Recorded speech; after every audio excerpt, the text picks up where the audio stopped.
igual que yo así? ¿Cuántos dicen amén a eso entonces? Gloria a Dios, qué buen tiempo de alabanza y vamos a ir a la palabra de Dios, que es como Jesús dijo, la palabra de Dios es un alimento espiritual, nos limpia la mente de las cosas equivocadas y nos añade las cosas correctas que debemos pensar. Amén. Así que vamos, antes de partir con la palabra, vamos a orar al Señor. Padre, en el nombre de Jesús, te agradecemos, Señor, por este día que nos das, este nuevo domingo, en este mes de junio, Señor. Sabemos que hoy estemos vivos, que estemos sanos, que tengamos cierto aire para respirar, nuestros pulmones, Señor, para poder respirar aire. Todo lo que tenemos, Señor, todo lo que tenemos gracias a ti, Señor. Sin duda, Padre, somos el reflejo de tu amor y si hoy estamos bien, estamos sanos, estamos alegres, estamos con deseo de avanzar, Señor, es por causa de tu amor, Señor, es por causa que tú nos tienes así como somos, Señor. Somos el resultado, Señor, de tu amor por nuestras vidas, Señor. Y aquí estamos una vez más, Señor, para aprender más de tu palabra, para aprender más, Señor, de tu sabiduría, de tu inteligencia, Padre, para que podamos seguir avanzando, seguir creciendo y nunca ser engañados por las mentiras del diablo, Señor. Porque cuando conocemos tu palabra, Señor, jamás seremos engañados por el diablo. Gracias por tu palabra que es viva y es eficaz y más cortante que toda espada de dos filos, que penetra hasta dividir alma, espíritu, mente y coyuntura. Ella que tiene poder, Señor, para hacernos cambiar y mostrarnos, Señor, el camino que debemos andar. En el poderoso nombre de Jesús y todos decimos amén, aleluya. Voy a poner aquí mi tiempo también para no alargarme, porque uno tiende a alargarse, amén. Amén, pero tengo esto que me avisa. Bueno, querido, hemos estado hablando en estos domingos, cosas que hemos reflexionado, como primero que todo entender que somos la máxima creación de Dios, fuimos hechos a su imagen y semejanza, entonces nosotros como seres humanos, como personas, somos demasiado importantes para Él. Y para eso, ¿cierto?, tomamos como base lo que dice el libro de Efesios capítulo 2, verso 10. Ponga su teléfono en silencio para que no distraiga a los hermanos, ande en amor con su hermano. Efesios capítulo 2, 10, ¿cierto?, que es lo que hablamos sobre la importancia que tenemos para Dios, porque necesitamos primero, para poder hacer lo que Dios nos manda hacer, primero tenemos que vernos como Dios nos ve. Y sabemos, ¿cierto?, en este sentido, lo que dice aquí el apóstol Pablo en Efesios capítulo 2, versículo 10, dice la Nueva Traducción Viviente, pues somos la obra maestra de Dios. Él nos creó de nuevo en Cristo Jesús a fin de que hagamos las cosas buenas que preparó para nosotros en tiempos atrás. Entonces aquí queda bien evidente y bien claro que nosotros somos la obra maestra de Dios.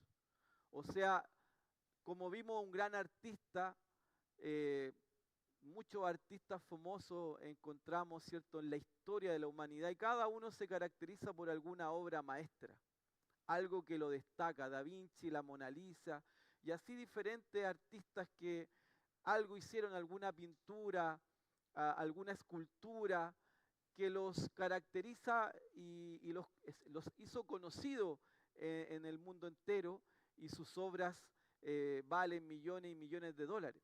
Entonces se conoce como una obra maestra. Bueno, para Dios, que es el creador de todas las cosas, para el creador el único creador que es diferente a todos los creadores. ¿Por qué es diferente? Porque Leonardo da Vinci crea, ¿cierto?, una pintura, pero en base de cosas que él ya tenía, como un lienzo, como pinturas, quizás hasta una fotografía. Entonces ellos son creadores de otro tipo de creación, son creadores de cosas que ya existían, pero nuestro Dios es aquel que crea y que creó algo de la nada. Es el único creador que tiene el poder de crear algo de la nada.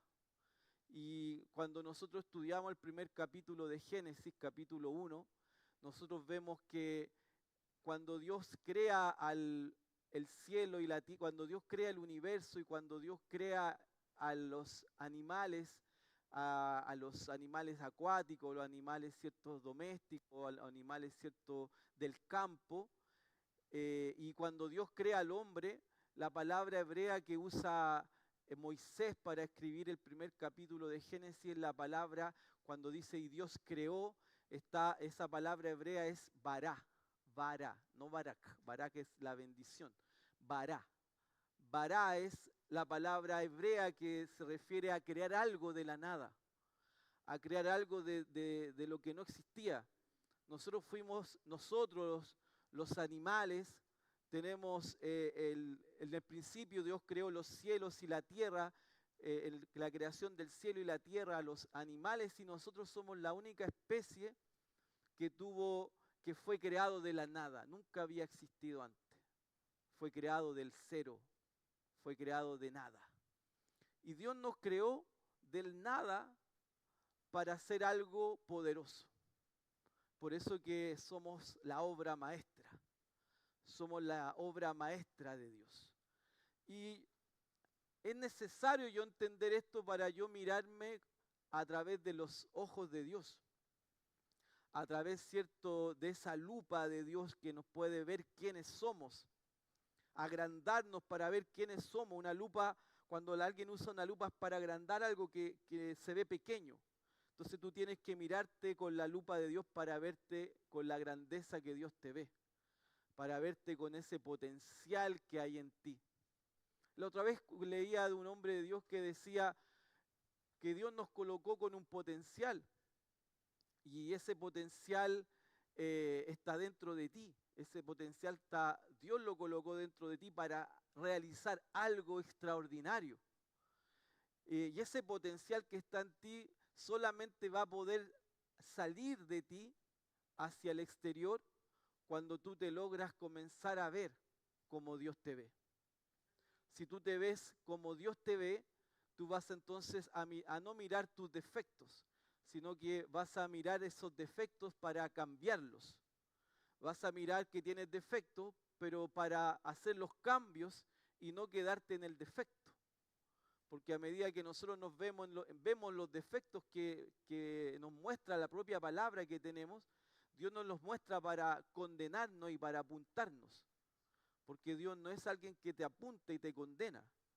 Dios es alguien que te muestra los defectos que tú tienes para que tú los reconozcas y tú cambies, hagas los cambios. Y eso se conoce como arrepentimiento, que era lo que Jesús hablaba cuando decía la palabra griega metanoia. De hecho, los jueves nosotros tenemos un culto de los jueves que le titulamos metanoia, que viene de la palabra griega de arrepentimiento, que es cambio de mentalidad. Entonces, cuando estamos estudiando la palabra, nos damos cuenta de que tenemos fallas. Nos damos cuenta de que hay cosas que estamos haciendo bien, pero otras que no la estamos haciendo bien. Entonces, esto se trata, ¿cierto?, de cuando vamos viendo lo que no está bien, empezar a sacar lo malo para poner lo bueno. Cuando nos endurecemos a esos cambios, es cuando la persona deja de crecer, entonces ese potencial que está dentro de nosotros comienza a quedar solamente en un potencial. En la física se llama como la energía potencial cuando uno estudia la física, la energía potencial. Hay una energía que está ahí acumulada adentro, que solo va a aflorar cuando tú la accionas. Entonces esa potencial que está dentro de ti, que Dios lo colocó con dones, con talentos, con cosas que solamente tú lo puedes hacer, solo va a aflorar en ti cuando tú comienzas a ver las fallas que tienes en ti y a mejorarlas, a hacer los cambios. Si no hay cambio de mentalidad, no hay entonces mudanzas en nosotros. No podemos, ¿cierto?, poder disfrutar de lo máximo que Dios tiene. Lo máximo, hay un máximo que está dentro de ti. Y este hombre decía, nosotros llegamos a la tierra para salir vacíos. Nosotros llegamos a la tierra llenos de un potencial, pero tenemos que salir vacíos. O sea, entregar todo ese potencial, entregar todo lo que Dios nos dio para hacer el plan de Dios, para hacer el propósito de Dios. Y eso obviamente que va a estar relacionado a mi obediencia con Dios, a mi obediencia con la palabra. Entonces, hemos aprendido que Dios nos ama, que Dios nos dio un potencial, que Dios nos creó para grandes cosas, aunque a lo mejor hoy todavía no lo descubrimos, pero lo vamos a ir descubriendo a medida que vamos estudiando la palabra, a medida que vamos practicando la palabra, vamos descubriendo ese potencial que está en nosotros. Y lo otro que hemos hablado, que Dios nos creó para algo. Dios nos creó para hacer algo. Y ese hacer algo no está relacionado a ser un ingeniero, un arquitecto, un papá, una mamá, un dueño de propiedades, un dueño de un supermercado, un dueño de una multitienda, un dueño de un banco. Eso hemos visto que eso no es propósito, eso es añadidura. Añadiduras vienen para poder hacer un propósito, pero ese no es el propósito de nuestra existencia. El propósito de nuestra existencia es un propósito que Dios lo colocó y está relacionado también a ese propósito general. Hay un propósito general que es que nosotros podamos predicar este evangelio a toda criatura, que nosotros podamos predicar la palabra a las personas y puedan ser salvas y no ir al infierno. Ese es un propósito general. Pero en ese propósito general también hay un propósito específico que Dios tiene para cada uno.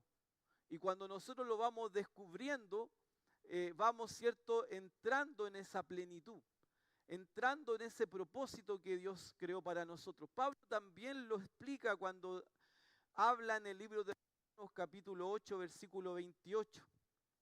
Romanos capítulo 8, versículo 28. Está escrito en la Nueva Traducción Viviente. Y sabemos que Dios hace todas las cosas que cooperen para el bien de quien los aman, de quienes lo aman. Y son llamados según el propósito que Él tiene para ellos. Diga propósito. Aquí dice Pablo el propósito que Dios tiene para ellos. Diga para mí. Entonces, Dios tiene un propósito. Dios te dio el potencial. Y Dios te dio, ¿cierto?, la autoestima para decirte que Él te ama, para que tú te la creas, para que tú te mires a través de cómo Él te mira, como su obra maestra. Entonces, y cuando estamos en modo fallas, tenemos que salir del modo fallas pidiendo perdón, cambiando, y no quedándonos siempre viviendo en el modo de falla y teniendo conmiseración de nosotros mismos, diciéndonos a nosotros mismos, yo no puedo, es difícil, es imposible. De hecho, los que ya llevamos años estudiando de la palabra de Dios, sabemos que de nuestra boca esas palabras ya no existen y no pueden salir de nuestra boca, porque la vida y la muerte están en el poder de las palabras. Entonces ya de nuestra boca ya no sale esto es difícil, esto es imposible, yo no puedo, qué difícil, hoy me muero de hambre, hoy qué difícil está todo, hoy que todo está mal.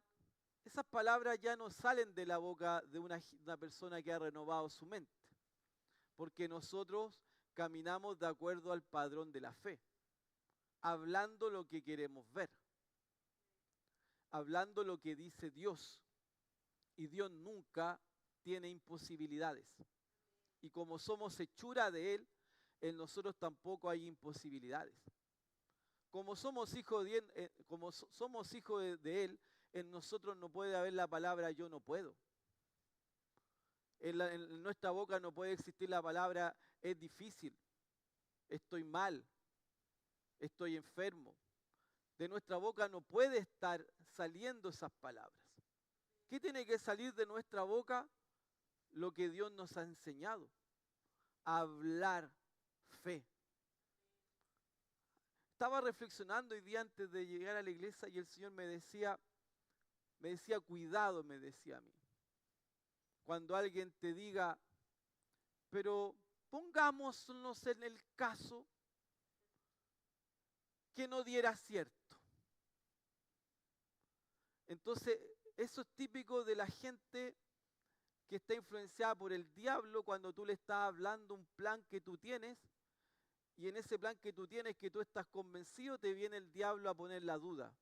Y te dice, pero bueno, pero pongámonos en el caso nomás, pero ponete en el caso nomás. Y parece que parece que no está malo eso. Pero diga, eso es diabólico. No deje que nadie lo ponga en el caso.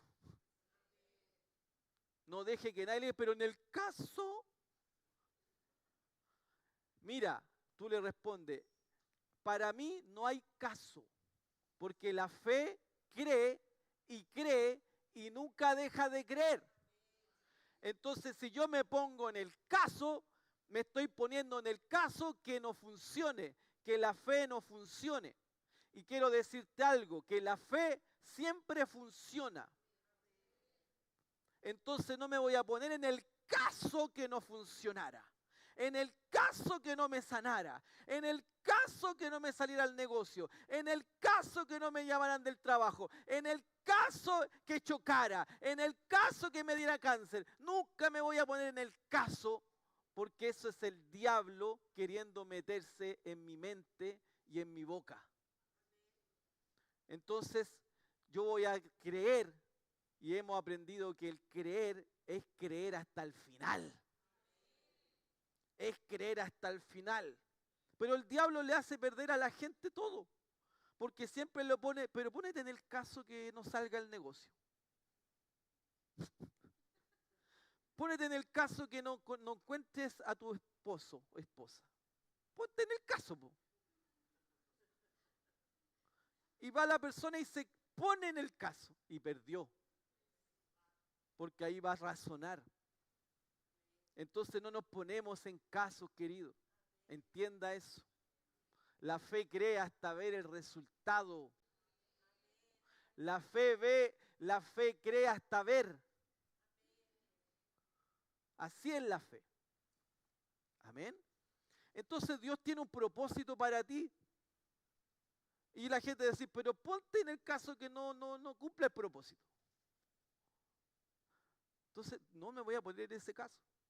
Me voy a poner en el caso que tengo que hacer todo de mi parte para obedecer, para cumplir el propósito que Dios ya creó para mí. Aleluya.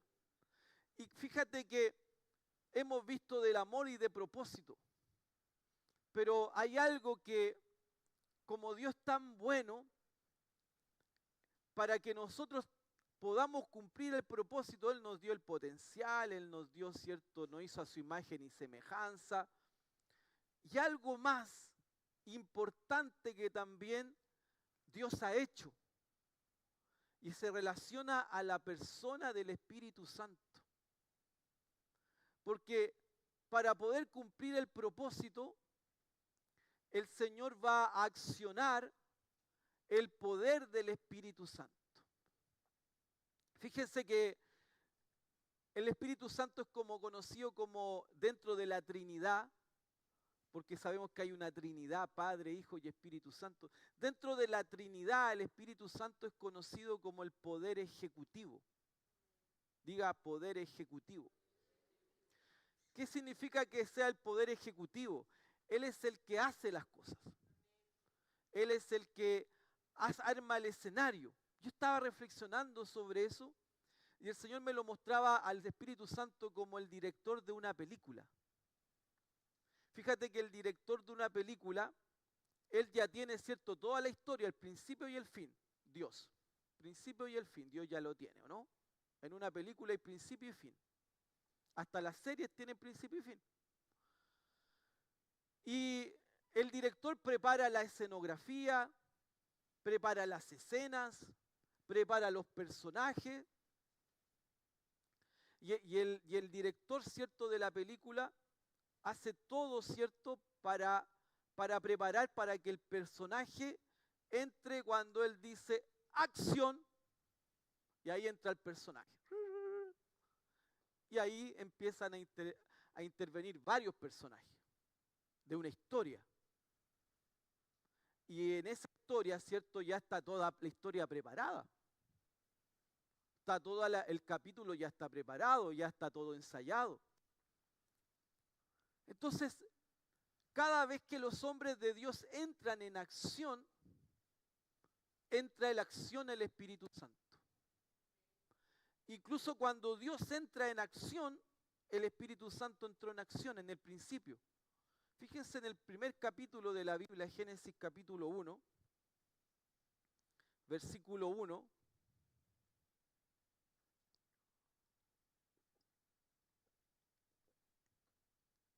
Dice: en el principio creó, bará, en el hebreo, bará. Acuérdense que el Antiguo Testamento no fue escrito en español ni en inglés, fue escrito en hebreo. Y la palabra, y en el principio creó, esa palabra hebrea es bará, que significa crear algo de la nada.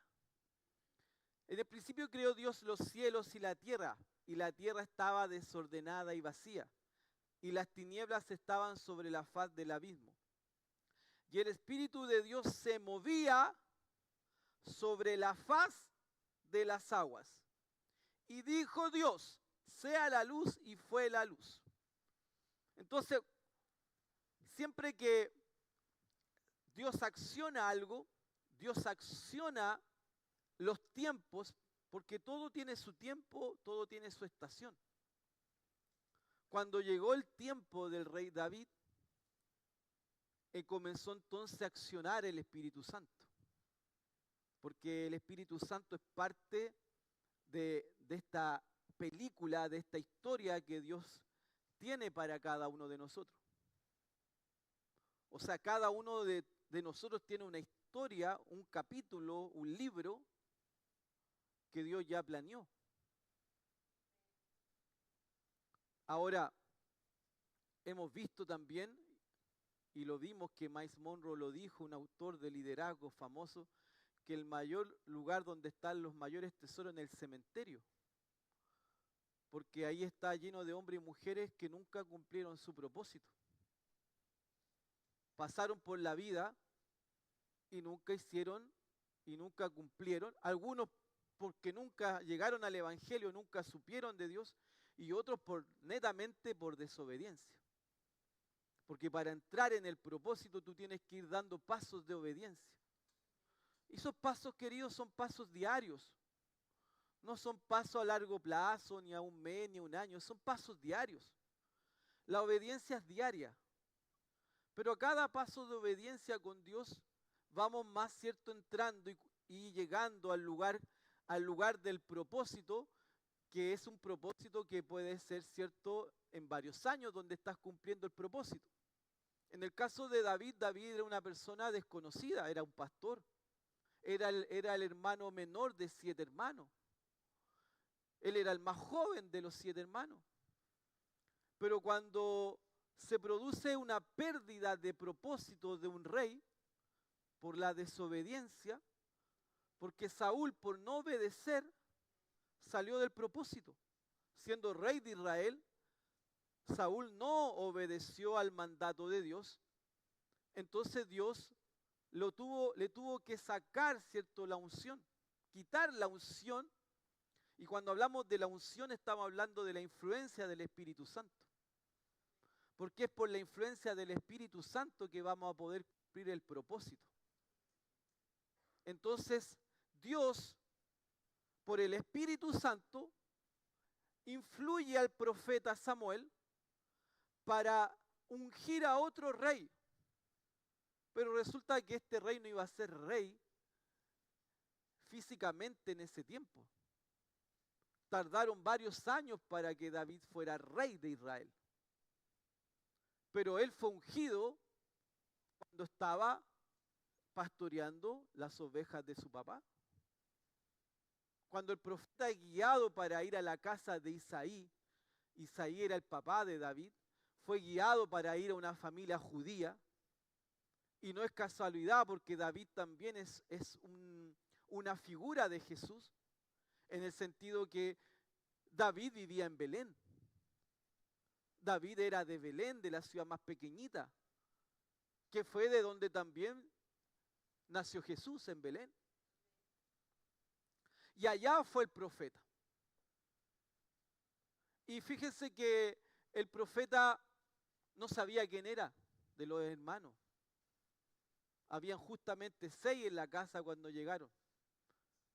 Y los 6 tenían pinta, habían algunos que tenían ya pinta de soldado, eran más grandes, más altos.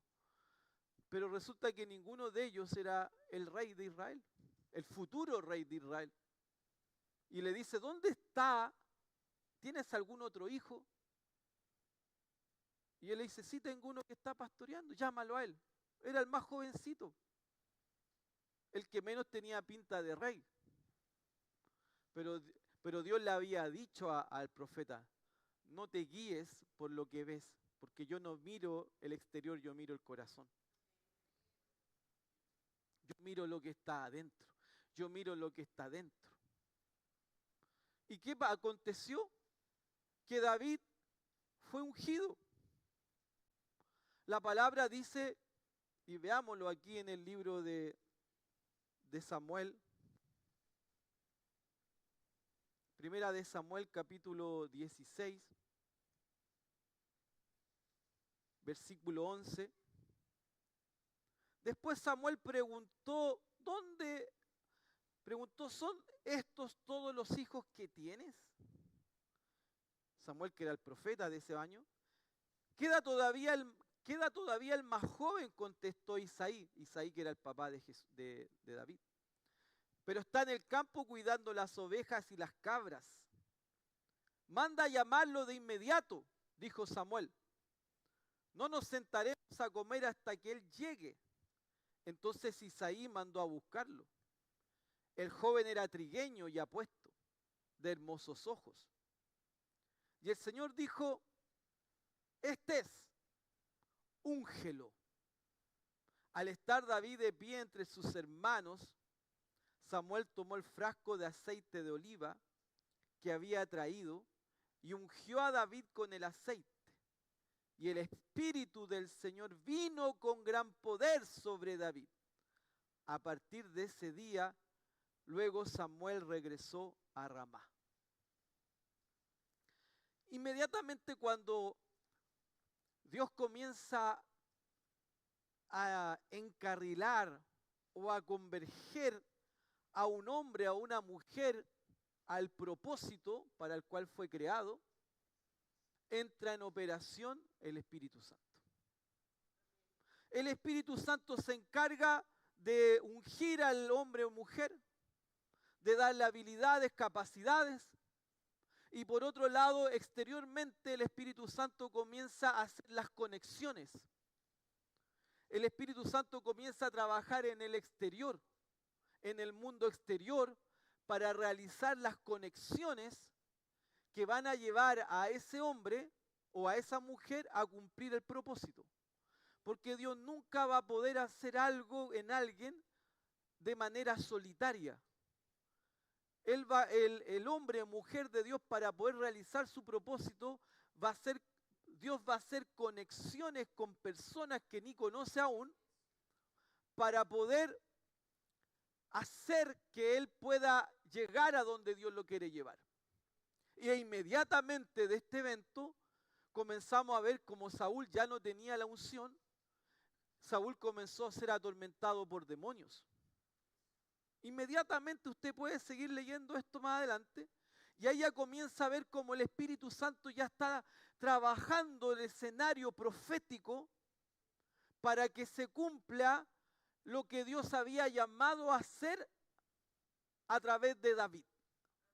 El gran rey David, que iba a ser conocido por todas las generaciones, al cual Dios estableció profecías, estableció la ley davídica que va a ser después que volvamos con Jesús después del arrebatamiento, vamos a entrar a la ley davídica, la ley la alianza davídica, donde Dios va a establecer su reinado en la tierra a través de Jesús. O sea, tan potente lo que Dios parte en David, que aún, cierto, vamos a vivir la alianza davídica que es después del arrebatamiento, que son los 1000 años del milenio, conocido como la alianza davídica.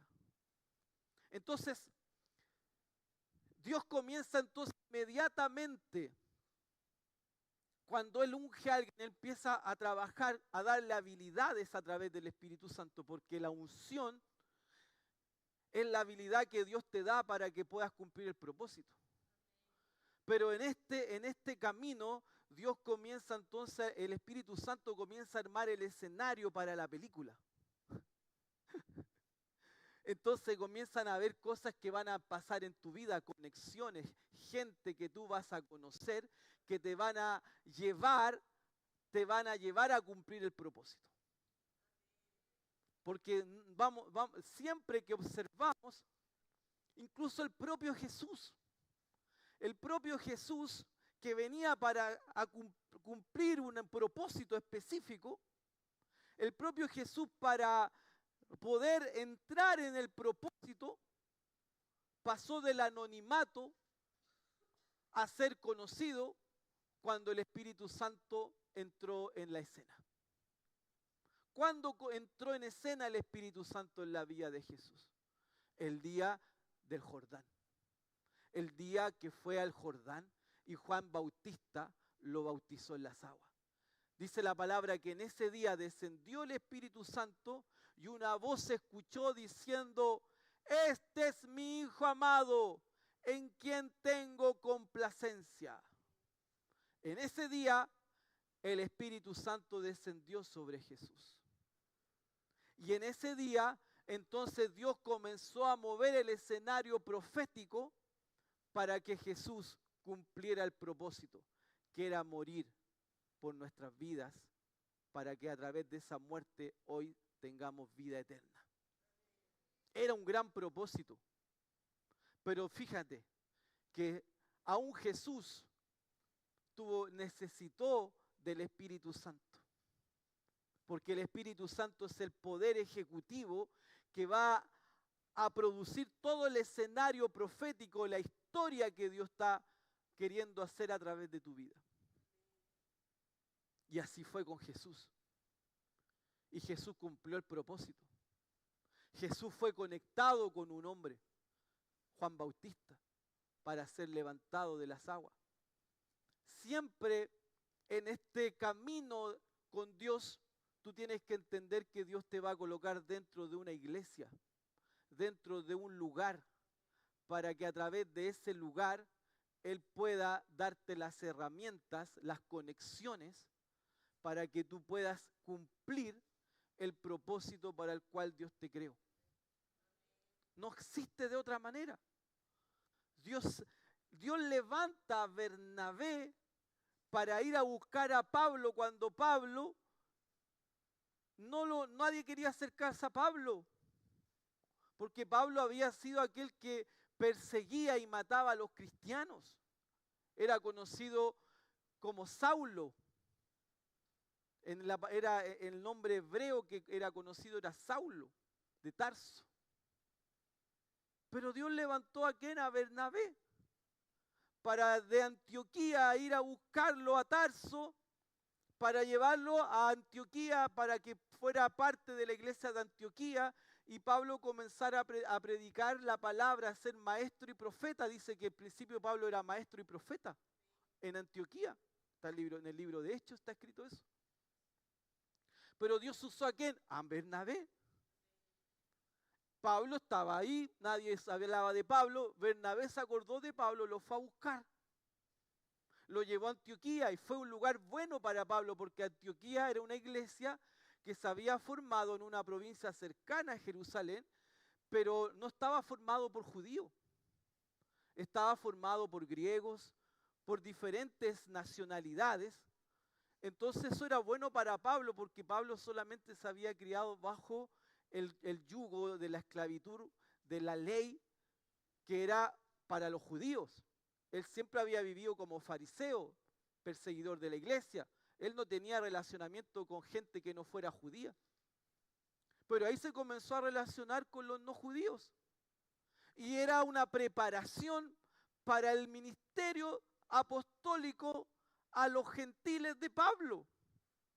Porque Pablo, por esa iglesia, por esa ahora conocer, ¿cierto?, cómo Dios se movía en los no judíos, Pablo entonces entendió y fue conociendo a los no judíos. A tal punto que después Pablo se transformó en el apóstol de los no judíos, el apóstol de los gentiles.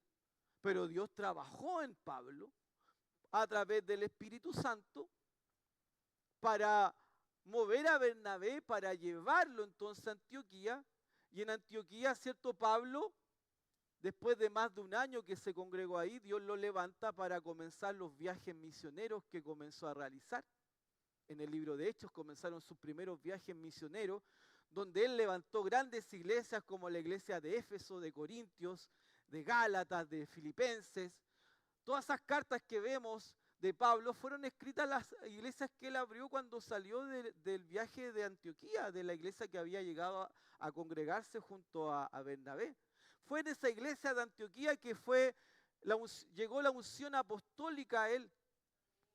Ahí fue separado Bernabé y Pablo como apóstoles para ir a los gentiles. Pero Pablo ya había pasado un año preparándose y viviendo con gente de otras culturas, viviendo con gente con otras idiomas. Pablo antiguamente no hubiese podido hacer eso, porque Pablo, como le dije, era judío, de judío, hebreo, de hebreo, fariseo. En cuanto a la ley decía irreprensible, perseguidor de la iglesia. O sea, él no tenía, en sí no tenía herramientas para él poder tener un relacionamiento con un no judío. No tenía herramientas. Pero Dios, como él había entrado en el propósito, cuando camino a Damasco Jesús se le aparece, y ahí, cierto, él se convierte a Jesús, y ahí pasa él de ser perseguidor a ser perseguido, porque después Pablo era perseguido por sus contemporáneos judíos, y él era perseguidor, ahora ya él era perseguido. Pero fue en ese momento que camino a Damasco Jesús se le aparece, y ahí obviamente comienza la obra del Espíritu Santo en la vida de Pablo.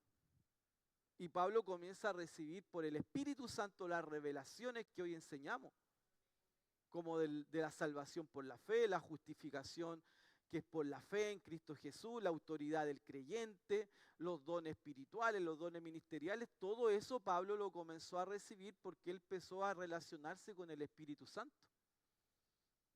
Entonces, necesitamos de entender que Dios sí tiene todo planificado. Dios es todo lo que estamos viendo ahora mismo en Israel, con Irán, y lo que vimos, ¿cierto? Hace muy pocos años Israel tomó las tierras que hoy la gente los quiere sacar. Los pueblos árabes, no todos, pero gran parte de los pueblos árabes quieren eliminar a Israel. No es casualidad, ¿cierto?, que Irán estaba preparando esas bombas atómicas. Esas bombas atómicas eran preparadas para arrasar con Israel. Porque Israel en superficie no es tan grande. Es como un San Pablo en Brasil, una ciudad de San Pablo, más pequeño incluso. Entonces no es algo tan grande Israel en terreno, pero resulta que son terrenos santos, son los terrenos que Dios le dio a Abraham.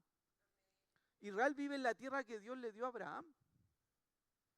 Esa tierra es por herencia. ¿Quién puede sacar a Israel de su tierra si Dios se la dio a Abraham? ¿Quién? Nadie, pues, querido. Entonces, incluso lo que nosotros estamos viendo allá es todo un escenario también profético. Y eso también es lo que va a ocurrir cuando nos vamos de acá, seamos arrebatados. Israel va a quedar acá, porque Israel no cree en Jesús.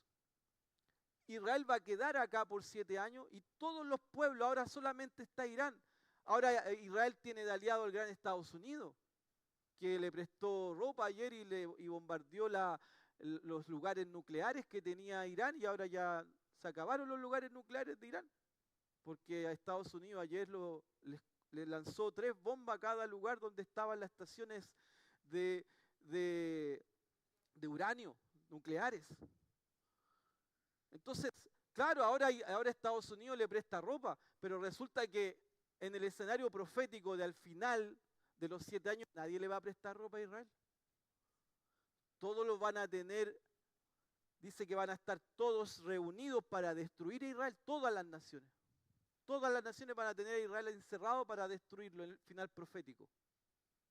¿Y ahí quién llega? Nosotros. ¿Con quién?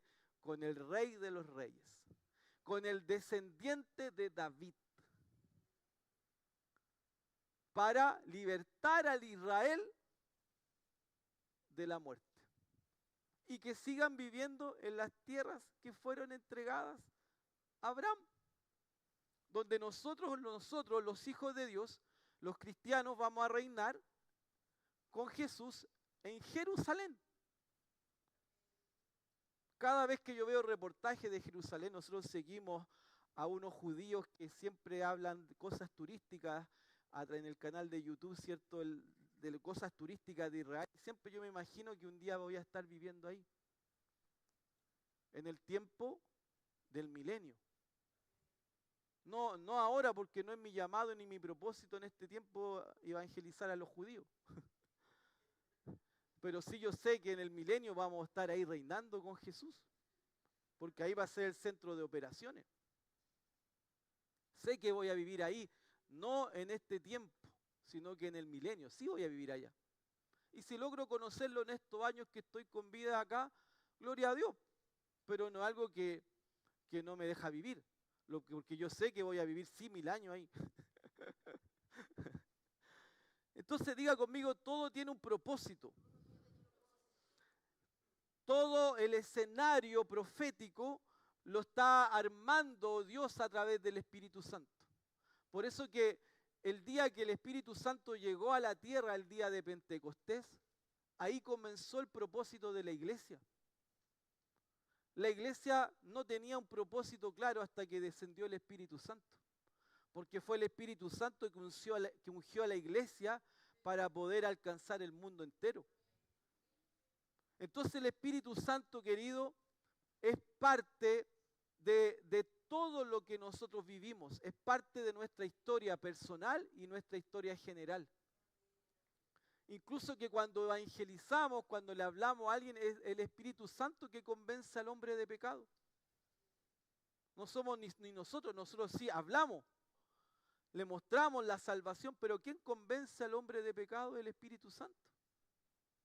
Incluso cuando seamos raptados en el día del rapto, el Espíritu Santo no se va a ir con nosotros. O sea, va a ir dentro de nosotros porque está en nosotros. Pero Él va a seguir viviendo en la tierra porque Él es omnisciente, omnipresente. Él va a seguir acá, va a seguir con nosotros también, pero Él va a seguir acá porque en esos 7 años va a haber gente que va a predicar el Evangelio. Como enseña Apocalipsis, los 144.000 que van a predicar, 12.000 de cada tribu de Israel. Los 2 testigos que van a estar predicando también en Jerusalén son evangelistas que van a estar anunciando el Evangelio. Y obviamente que los que hayan conocido a Jesús le van a hablar a sus vecinos. Y muchos cristianos descarriados, que ahí se van a dar cuenta que tenían que haber obedecido, que van a estar ahí, van a decir, no, si es verdad, si esto que pasó, no los marcianos que vinieron, no es que los marcianos llegaron ya y se llevaron a la gente. Porque también va a ser un engaño que se va a levantar en esos años, que los extraterrestres llegaron y abducieron a la gente, pero resulta que abducieron a los puros cristianos. Entonces, se va a levantar ese engaño, porque va a estar todavía el diablo, el engañador, pero por eso que también muchos cristianos que estaban viviendo una vida de pecado, una vida fuera del Señor, que se van a quedar, ellos también obviamente van a darse cuenta, muchos van a reaccionar y van a predicarle a otros, van a evangelizar a otros. Claro que al final van a morir decapitados, no es muy rico morir decapitado, pero no les va a quedar otra opción. Por eso yo le digo, mejor si usted quiere quedarse con la cabeza puesta todavía, yo le digo, es mejor obedecer. Es mejor obedecer. Es la mejor decisión obedecer a Dios, querido. Y obviamente que podemos obedecer a Dios porque tenemos el Espíritu Santo. Tenemos el Espíritu Santo que nos ayuda a obedecer a Dios. No hay mejor lugar, usted siempre tiene que entender que no hay mejor lugar y usted va dando pasos seguros, aunque, querido, muchas veces tú vas caminando y no vas viendo nada. Tú no vas viendo nada, no vas viendo, estoy cumpliendo mi propósito. Hay veces que parece que no estás cumpliendo nada. Pero el lugar de obediencia es lugar de tu tranquilidad. El lugar de obediencia es lugar de avance. Entonces, cada vez que tú estás obedeciendo a Dios, al Espíritu, y no a los deseos de la carne, tú estás creciendo y avanzando. Y es como que en un día que vas viajando en auto con neblina, que no ves nada, pero tú sabes que va avanzando y de repente tú llegas al lugar. Así muchas veces va a ser la vida. Parece que no estamos viendo nada, pero estamos obedeciendo. Y la obediencia continua te va a llevar a resultados. Y vas a poder estar en un momento de tu vida, vas a estar en el propósito. En el propósito. Porque decidiste acercarte a Dios. Entonces cada vez que entramos en el propósito tenemos el poder del Espíritu Santo. Yo me acuerdo cuando vivía una vida sin propósito, una vida no conociendo a Dios, pero cuando decidí buscar a Dios y ahí comencé a entrar en el propósito, lo primero que experimenté fue ahí en el centro, en la plaza de Viña del Mar, en la noche de Viña del Mar, cuando oraron por mí, cayó el poder de Dios sobre mí como un fuego y quedé quemado de fuego del Espíritu y temblando y hablando en lengua en la calle. Ese día el Espíritu Santo llegó a mi vida y desde ahí yo comencé a entrar en mi propósito. Y vivo en mi propósito. Porque después que tú entras al propósito, ya comienzas a entrar en el propósito, fue como David a los 17, o el mismo José. José, el mismo rey, el mismo faraón, se dio cuenta que el Espíritu de Dios estaba en José. Nadie podía haberle revelado lo que se le reveló si no era por el Espíritu. Pero José entró en su propósito a través de todo eso que sufrió con su hermano, a través de todo la traición que sufrió por su hermano y todo él, pero él se mantuvo siempre en la dirección de obediencia. Nunca se ve a José reclamando, nunca se ve a José murmurando, aún en cosas injustas que él vivió. Porque, querido, cuando cuando entras en el propósito, no quiere decir que tú vas a tener puros encuentros de felicidad con las personas. De hecho, vas a vivir muchos encuentros que no son de felicidad con las personas. Pero lo importante es que nosotros no nos desenfoquemos. Porque en el camino siempre el diablo va a querer distraernos con alguien que nos ofendió.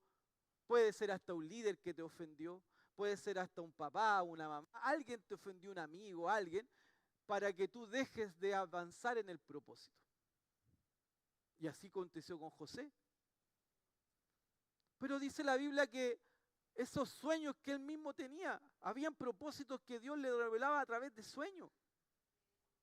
Habían propósitos que eran revelados a través de sueños. Hay veces que a lo mejor hasta por sueños Dios te va a revelar. Como yo les contaba el domingo pasado, Dios me reveló mi propósito a través del apóstol Bade en una conferencia públicamente.